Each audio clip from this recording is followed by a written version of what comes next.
संतोष देशमुख हत्या प्रकरणावरून फडणवीसांची तंबी, यापुढे असे प्रकार खपवून घेतले जाणार नसल्याचं बीडच्या आष्टीमध्ये वक्तव्य. बीडचा गौरवशाली इतिहास पुढे नेण्याचं सुद्धा आवाहन.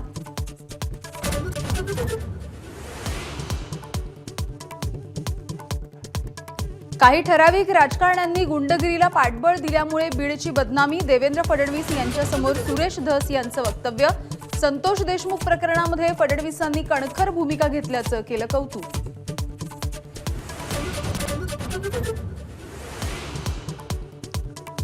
फडणवीसांचा उल्लेख, देवेंद्र बाहुबली, आमदार सुरेश धस यांच्याकडून भर सभेमध्ये कौतुकाचा वर्षाव. तर आपण बाहुबलीची आई शिवगामी, पंकजा मुंडेंचं वक्तव्य.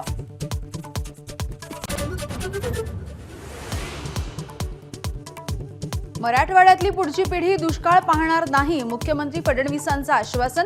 फडणवीसांच्या हस्ते कुंठेफळ साठवण तलावाचं भूमिपूजन.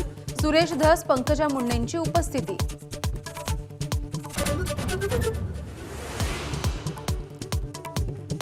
महाराजांबद्दल वादग्रस्त वक्तव्य करणारा अभिनेता राहुल सोलापूरकर, औरंगजेबाची औलादच, तर सोलापूरकरवरती देशद्रोहाचा गुन्हा दाखल करा आणि अशा प्रवृत्तींच्या लोकांना वेळीच ठेचा. खासदार उदयनराजे भोसले यांचा संताप.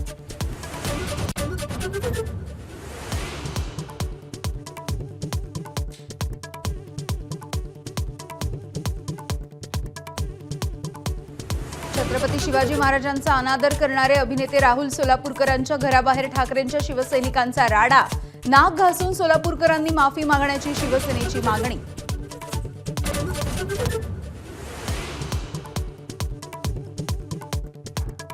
वर्षा बंगल्यावरती रेड्याचे शिंग पुरल्याच्या आरोपावरती शिंदेंची शिवसेना आक्रमक.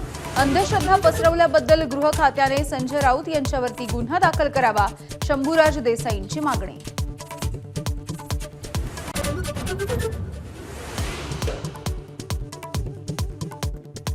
रामराजे नाईक निंबाळकरांचे चुलत भाऊ संजीवराजे नाईक निंबाळकर यांच्या घरावरती इन्कम टॅक्सचा छापा. सकाळी 6 पासून फलटणसह मुंबई पुण्याच्या घराची ही झाडाझडती.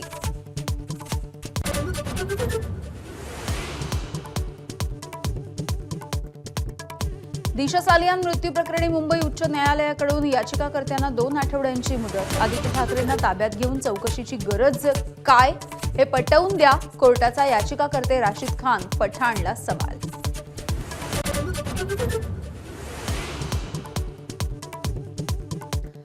संत तुकोबांचे 11वे वंशज हभप शिरीष महाराज यांची राहत्या घरी आत्महत्या.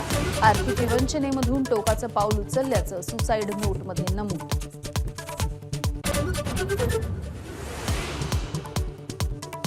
पंतप्रधान नरेंद्र मोदींचं प्रयागराजच्या संगमावरती पवित्र स्नान संपन्न. स्नानाच्या नंतर गंगापूजन.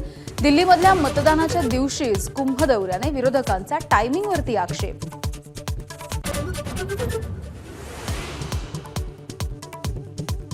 दिल्ली विधानसभेसाठी संध्याकाळी 5 वाजेपर्यंत 57.70% मतदान. सर्वात जास्त उत्तर पूर्व दिल्लीमध्ये 63.83% मतदान. राष्ट्रपती द्रौपदी मुर्मूंसह अनेक मोठ्या नेत्यांनी बजावला मतदानाचा हक्क.